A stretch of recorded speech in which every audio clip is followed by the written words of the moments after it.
RBI कहता है सही वित्तीय बर्ताव करे आपका बचाव।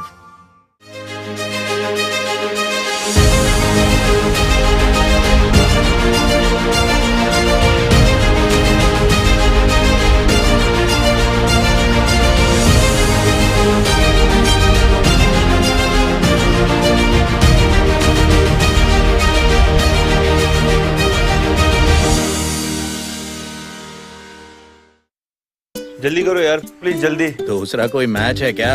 ऐसा ही कुछ है यार, बैंक जाना है दादाजी को लेके। हाँ यार, उम्र होने पर कभी कभी मदद तो लगती है, पर बैंकिंग में नहीं। वैसे भी आरबीआई कहता है सीनियर सिटीजन सबसे पहले। अगर आप 70 साल से ऊपर हैं और आप बैंक नहीं जा सकते तो बैंक आएगा आपके पास जरूरी सेवाएं लेकर, वो भी वाजिब दरों पर। सीनियर सबसे पहले। आरबीआई कहता है जानकार बनिए, सतर्क रहिए। The changing world of news. Headlines that you wake up to. News that shapes your day. Stories that matter to you. The latest and most accurate updates. A fresh start to a new day. The Breakfast News, Monday to Friday, 8 a.m. on DD India.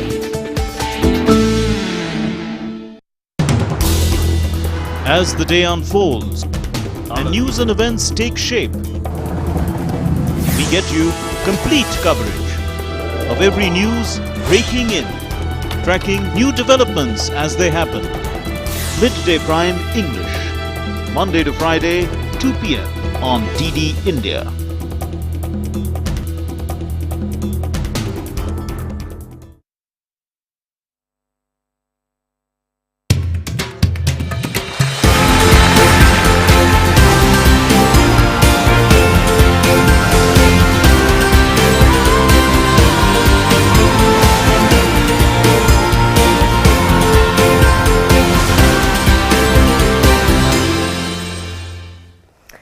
Hello and welcome. Good to see you all after a break. Did you know that between 2014 and July 2021, over 41 artifacts were brought back to India, and on one single day in September 2021 alone, Prime Minister Narendra Modi brought back 157 artifacts from the United States, many of them as ancient as the 7th century and ranging from Vishnu to Buddha to Nataraj.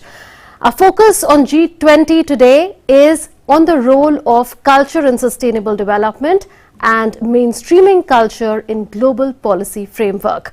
With culture having the potential to be an instrument for soft power for furthering global cooperation and growth, we look at how collective frameworks, joint ventures and collaborations across G20 countries and beyond can address challenges in the cultural domain. All that and more on India at G20. I'm Manu Bhattacharya. First up, the top stories. First Business 20 conference under India's G20 presidency concludes in Imphal. Chief Minister of Manipur, N. Biren Singh, shares the state's investment opportunities as well as growing ease of doing business at the multilateral conference in Manipur. Over 100 delegates from 23 countries discuss opportunities for multilateral business partnership in ICT, tourism, healthcare and handlooms.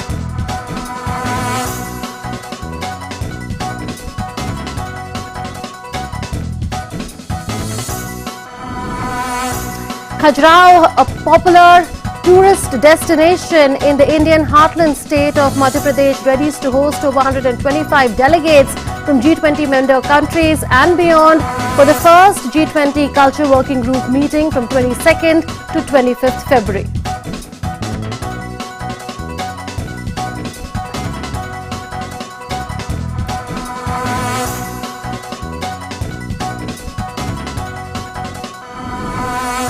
Khajuraho rolls out a 50-day cleanliness campaign, Clean Khajuraho, Green Khajuraho. Various organizations, key city officials and public are participating in the campaign.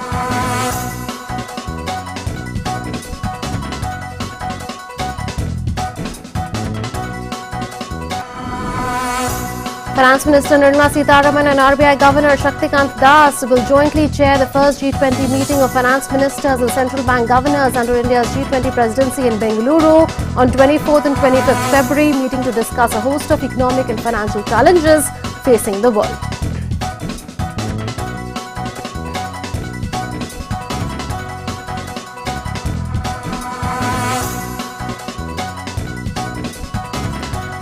Khajuraho, a popular tourist destination in Madhya Pradesh, readies to host delegates from G20 member countries and beyond for the first G20 Culture Working Group meeting from 22nd to 25th February. Here's a primer on what to expect from the meeting.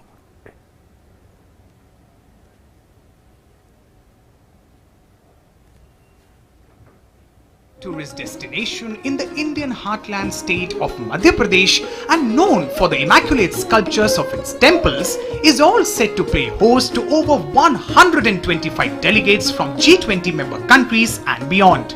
As the Ministry of Culture will organize the first G20 Culture Working Group meeting there from 22nd to 25th of February. G20 is taking place against the backdrop of several global challenges. With the Culture Working Group, our commitment is to build consensus within the G20 community and highlight the concerns, especially of the Global South. The G20 under India's presidency hopes to catalyze the formulation of sustainable solutions to combat contemporary global problems across sectors. In the run-up to the event, a 50-day cleanliness campaign, Clean Khajuraho, Green Khajuraho, got underway in the city. Various organizations, key city officials and public are participating in the campaign. A robust program of cultural projects inspired by India's G20 theme of Vasudhaiva Kutumbakam awaits G20 delegates. It is worthwhile to note here that the Indian philosophy of Vasudhaiva Kutumbakam, one earth, one family, one future, draws from the Maha Upanishad, an ancient Indian Sanskrit text that affirms the value of all life, human, animal and plant, and their interconnectedness on the planet Earth and in the wider universe. With its spirit rooted in the idea of inclusiveness, universal welfare and harmony among all beings, Vasudhaiva Kutumbakam is premised on the belief that all individuals are collectively responsible towards each other and their shared future. It aims to foster, celebrate and incorporate the diversity of cultural traditions amongst the member states while striving towards holistic living and creating a pro-people planet. So at the heart of India's G20 culture track is the idea of culture for life, an environmentally conscious lifestyle as a campaign for sustainable living. The Culture Working Group of G20's Indian Presidency promulgates the ideas of culture for life, which fosters an environmentally conscious lifestyle by firmly anchoring the role of culture in overall sustainable development. Our Culture Working Group will focus on facilitating dialogue among the G20 community to reach a consensus and ascertain much needed solutions on the 4 priority areas, which are protection and restitution of cultural property, harnessing living heritage for a sustainable future, promotion of cultural and creative industries and a creative economy, and leveraging digital technologies for the protection and promotion of culture. India has identified 4 priority areas for Culture Working Group: protection and restitution of cultural property, harnessing living heritage for a sustainable future, promotion of cultural and creative industries and creative economy, and leveraging digital technologies for protection and promotion of culture. As a part of the meeting, there will be an exhibition titled Readdress Return of Treasures at the Maharaja Chhatrasal Convention Centre, which will be inaugurated by Chief Minister of Madhya Pradesh Shivraj Singh Chauhan and Culture, Tourism and Donor Minister G. Kishan Reddy.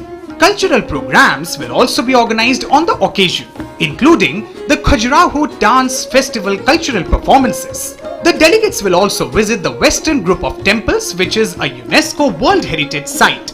They will also be taken to Panna Tiger Reserve.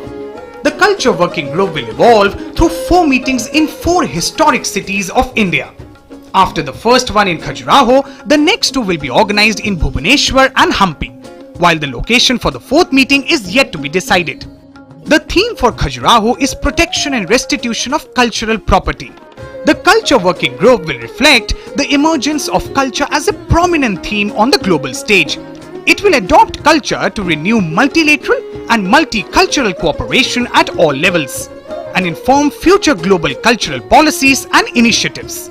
The working group has developed a robust year-long program of cultural projects such as exhibitions, immersive experiences, symposiums, seminars, art residencies, workshops, publications and more to take forward India's priorities in the cultural domain. Bureau Report, DD India. An ancient city, Khajuraho is known for its majestic temples and elaborate sculptures. A UNESCO World Heritage Site, the Khajuraho group of monuments was constructed by the Chandela dynasty between 950 and 1050 AD.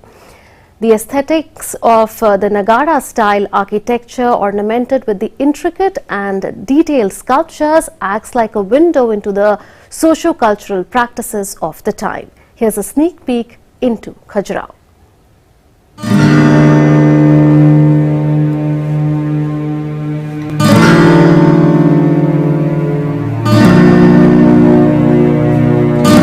Khajuraho is an ancient city known for its magnificent temples and intricate sculptures. The city is located in the Chhatarpur district of Madhya Pradesh and holds spellbinding historical tales and architectural grandeurs. As per historical archives, the Khajuraho temple site had 85 temples during the 12th century, spread over 20 square kilometers.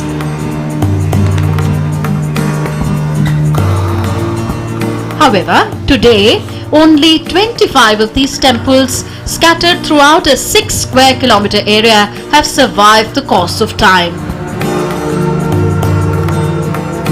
The temples are famous for their craftsmanship that consist of splendid demonstrations of fine sculptures and exceptional architectural skills, making them one of the most stunning UNESCO World Heritage Sites in India. The name Khajuraho is taken from the Hindi word khajur, meaning date palms. It is said once the city was surrounded by nothing but date palm trees, and hence it got its name.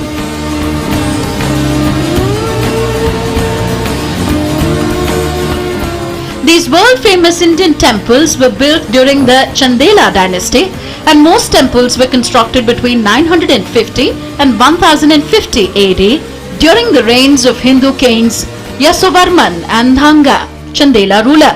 Rather, building temples was a tradition of the Chandela rulers, followed by almost all rulers of the Chandela dynasty.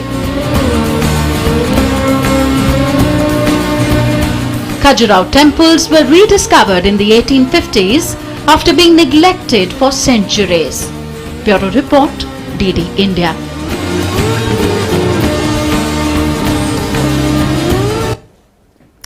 And we have now put together for you 10 main challenges facing the culture sector. What are they? Let's show them to you. The culture sector is among the hardest hit by the COVID-19 pandemic, and hence in the post-pandemic period there's a lot to do going forward. There are growing threats to cultural heritage from conflict, from climate change, theft and illicit trafficking. So there are several challenges posed by these phenomena. Also, there's a need for adapting to digital transformation for equitable access. So if you are anywhere in any part of the world, you can get access to a particular cultural site if that is available digitally to you.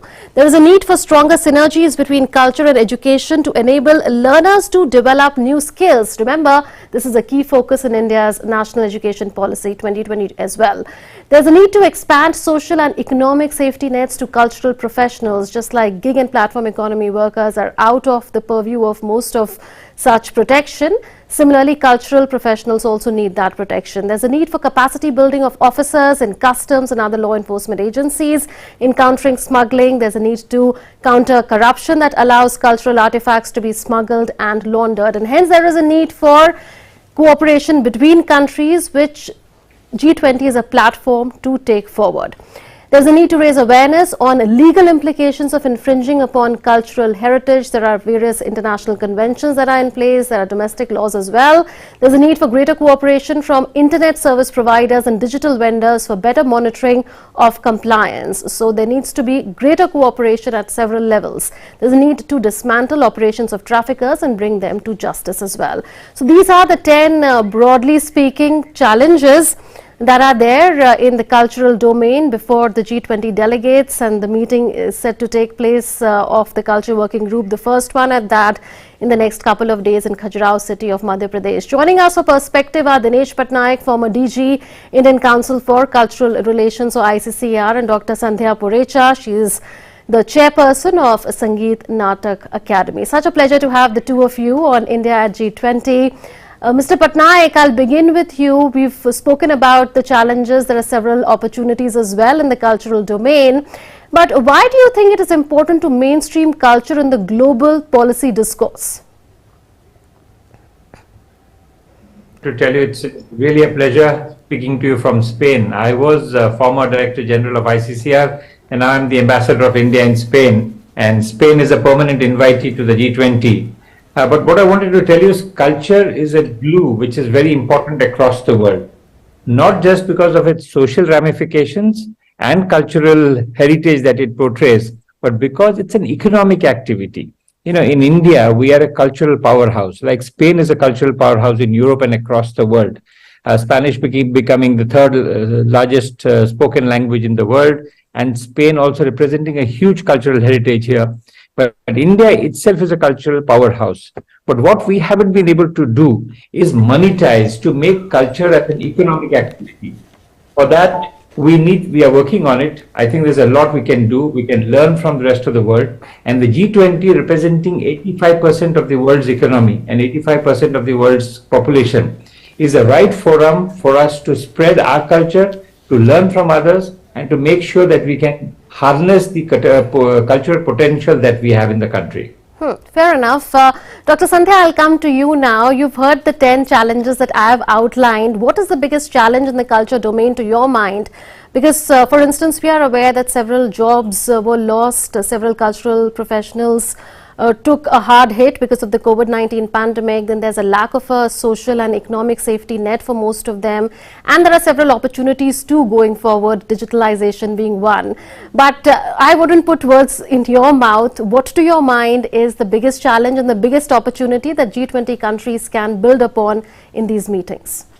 First of all, thank you very much for inviting. And secondly, the biggest challenge for us to bring back the original grassroots level artists back to their art forms and give them the economic and environmental sustainability so that they trust and they continue doing this cultural heritage and cultural seva, and to preserve and propagate they can really do the best. So this is the biggest challenge, that we need to bring them back and make them safe and make them more economically empowered. Mr. Patnaik, is culture for life an innovative concept? We haven't heard this before. In fact, in 2020, G20 took up culture as a theme for the first time, and now we are saying that the first meeting, in fact, in all the 4 working group meetings of culture will be predicated on culture for life. Can you explain that to the viewers on what is the kind of linkage that is there between culture and leading a sustainably conscious lifestyle? See, there are two things. First, like I told you about culture and economy. In fact, what Sandhya just replied, the reason we were faced with the challenge during the pandemic, because we don't see culture as an economic activity. And what do you mean by economic activity? What I mean is, we do not have policies to incentivize culture. For example, in all economic activity, whether it is steel, automobiles, any other, wherever it's seen as an economic sector, we have incentives. We support, we give tax incentives, we help people out, we know who are working in those sectors. Same with culture. We need to know who is working in the sector to be able to help them.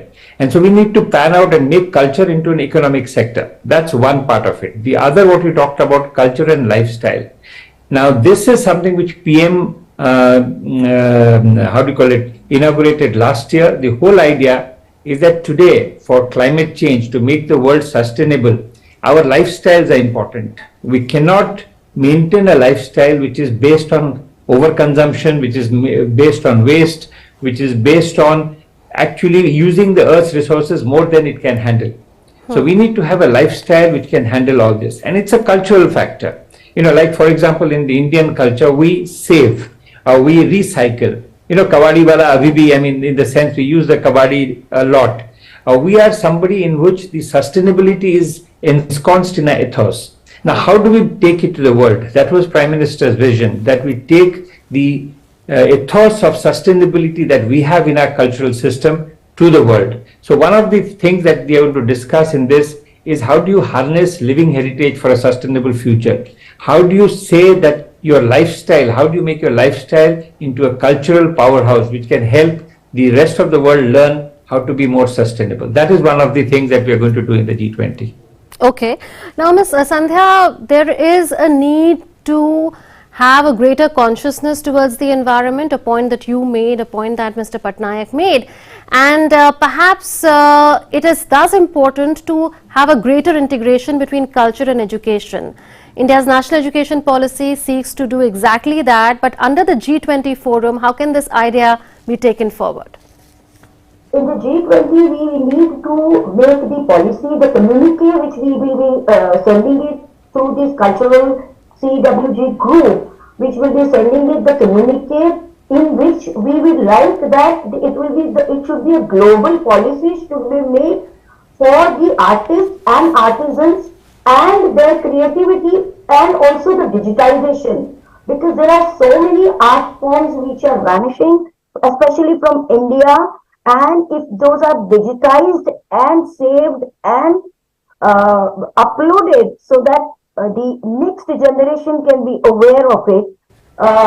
So I think for that the global policy needs to be made along with their lifestyle improvement, so that the insurance policy, the health policy of these artists and artisans and their works, and they should be provided with the market, the global market for the artisans. If that is also will improve the economic sector and the economic sustainability of the artists and artisans. So the global market needs, for that also the global policies need to be made, and I think this in G20 communicate, this can be a major points which can be communicated, and along with that the promotion of cultural and creative industry, the whole creative industries where the new ideas and new digitalized performances or digitalized presentations should be encouraged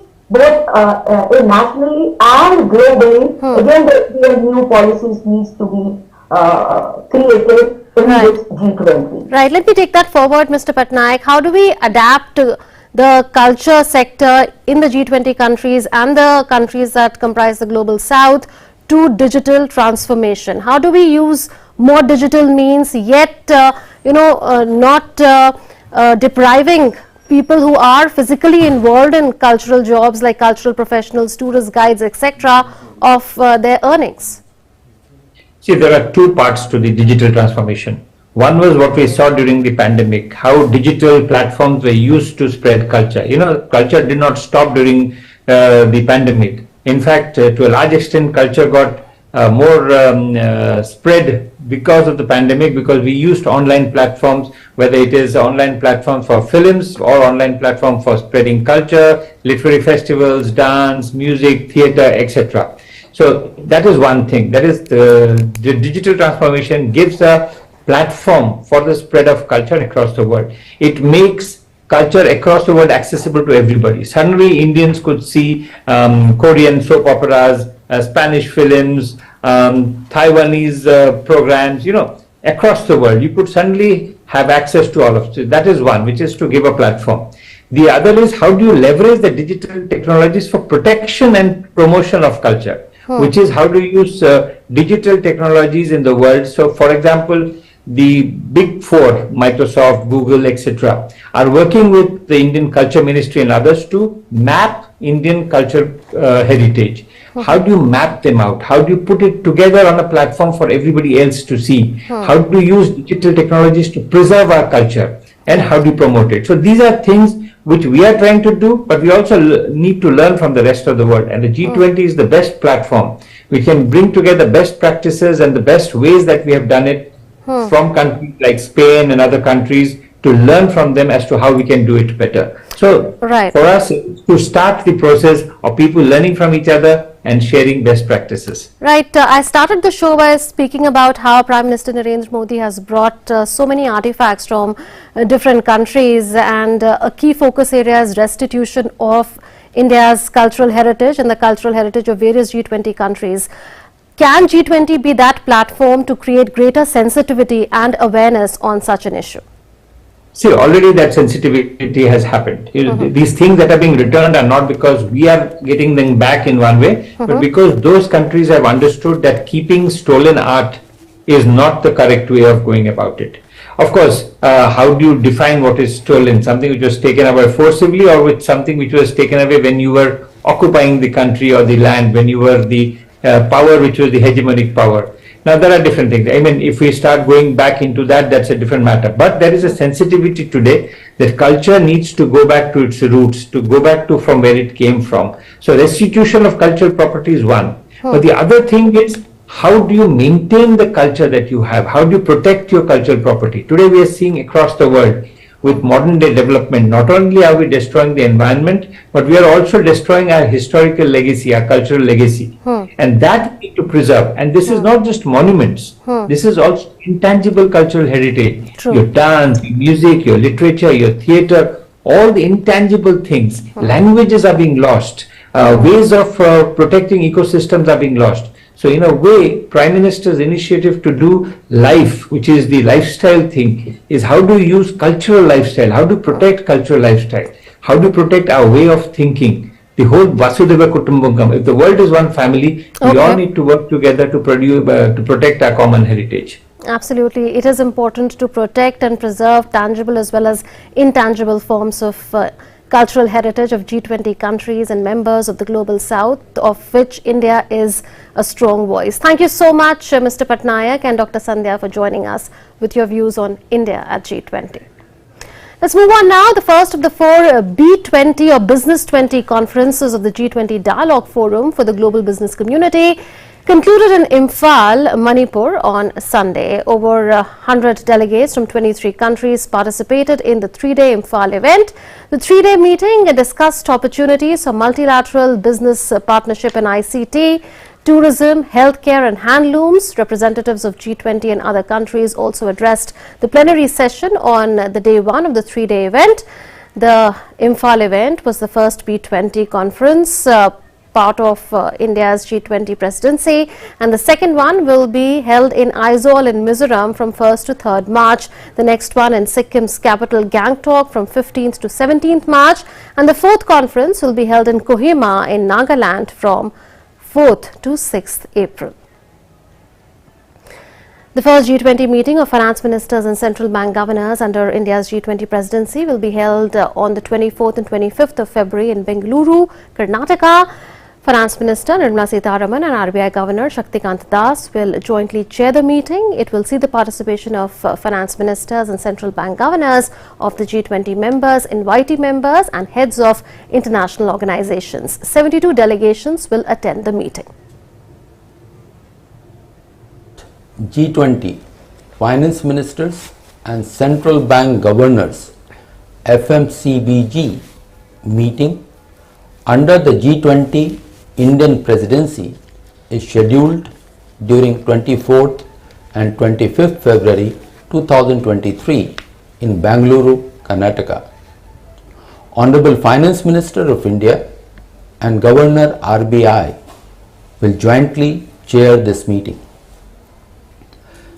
The G20 FMCBG meeting will be preceded by a meeting of Finance and Central Bank Deputies FCBD on 22nd February, and that meeting will be co-chaired by Secretary Economic Affairs, Government of India and Deputy Governor RBI. Honorable Minister for Information and Broadcasting and Youth Affairs and Sports, Government of India, Shri Anurag Thakur will inaugurate the G20 FCBD meeting. That was Ajay Seth, Secretary, Department of Economic Affairs, telling us about the upcoming meeting, which will be discussing global economic and financial challenges. That's it then in this edition of India at G20. Thanks for watching.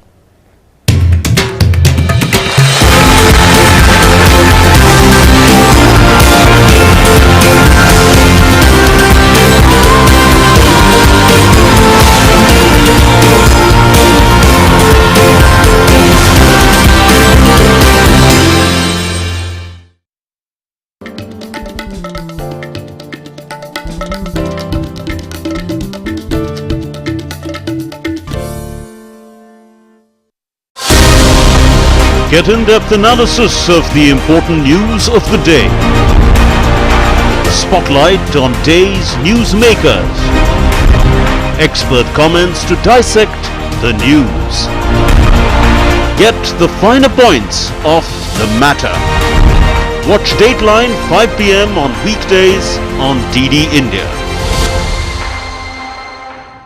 जल्दी tiffin pack करो। Raju, mobile छोड़ो। अरे दीदी वो bank का number चाहिए, refund ही नहीं आया है। मिल गया। अब भी कॉल करता हूँ दीदी।